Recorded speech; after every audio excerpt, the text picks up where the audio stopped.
আলাইকুম টমি মামা, আমি তোমার নতুন প্রতিবেশী জেরি। কি বিচ্ছিরি দেখতে, ইঁদুর কোথাকার, সামনে থেকে দূর হ। খুব বাজে দেখতে তুই। মামা মামা, আমার মাছ খুঁজে পাচ্ছি না, তুমি দেখেছো কি হয়েছে? আমি কি করে বলবো, আমি দেখেছি নাকি? এই জেরি শোন, এখন থেকে বাসার সব কাজ তুই করবি। আমি যেন এসে দেখি উঠান ঝাড়ু দিয়েছিস। মামা, আমার তো খুব কষ্ট হবে।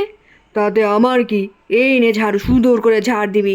একটু ময়লা থাকলে তোকে আমি খেয়ে ফেলবো। আচ্ছা ঠিক আছে মামা, দাও দিচ্ছি। এই জেরি, এই শোন, আমি বাইরে যাচ্ছি, বাসায় এসে যেন দেখি সব কাজ হয়ে গেছে। ঠিক আছে মামা। এরপর সন্ধ্যা নেমে এলো, টমি বাসায় ফিরল না। জেরি খুব চিন্তায় পড়ে গেল। মামা কোথায় গিয়েছে, আল্লাহ মাবুদ জানে। ওরে বাবা রে, এই ঝড় বৃষ্টির মধ্যে কাদায় পড়ে গিয়েছি। এখন আমার কি হবে? কে বাঁচাবে আমাকে? বাঁচাও!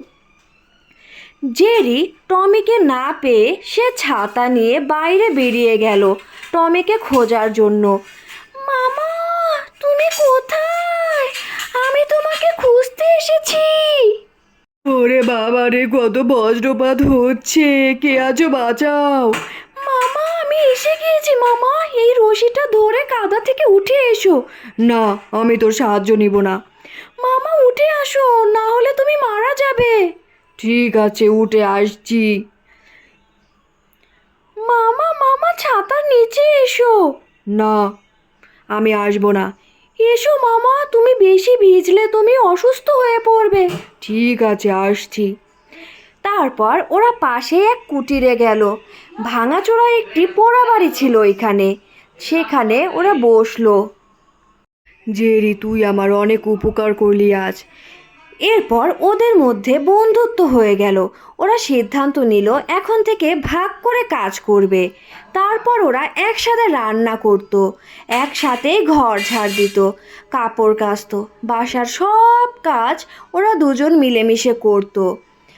কখনো কখনো জেরি ঝাড়ু দিত, আবার কখনো কখনো টমি নিজেই ঝাড়ু দিত। ওরা দুজন খুব ভালো বন্ধু হয়ে গেল। একদিন সকালে, এই জেরি, চল, তোকে আজ আমি বাইরে ঘুরতে নিয়ে যাব। সত্যি বলছো মামা?